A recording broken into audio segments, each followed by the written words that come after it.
जवन राह पर संग चलल रही हम, ओई राह पर अब तन्हा छूट गई।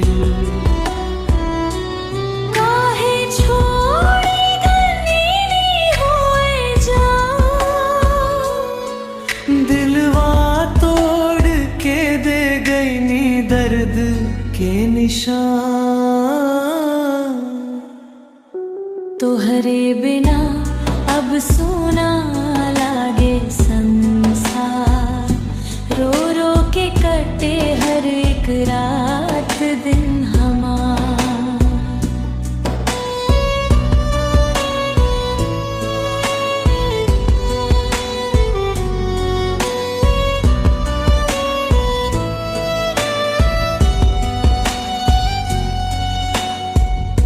कसम खैले रही साथ निभैब जन्म भर, आज काहे भूल गई सब वादा कर।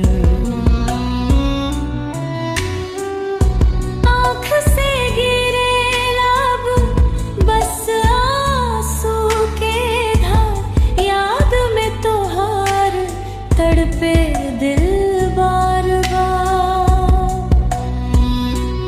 काहे छोड़ी गई नी हो अजान, दिलवा तोड़ के दे गई नी दर्द के निशान।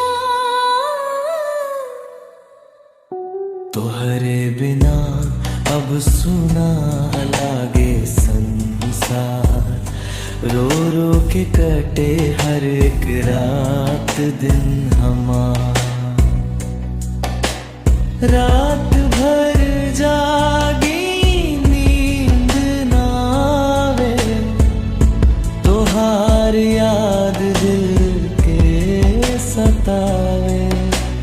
दिल में बस लो तू आजो सनम, फेरू काहे दूरियां बढ़ावे। टूटल दिल अब जुड़ ना पाए, तोहार यादिया दिल से मिट ना जाए। जी अब तो रही बाकी हसीना आई, तोहरे बिना जिंदगी अधूरी रह जाई।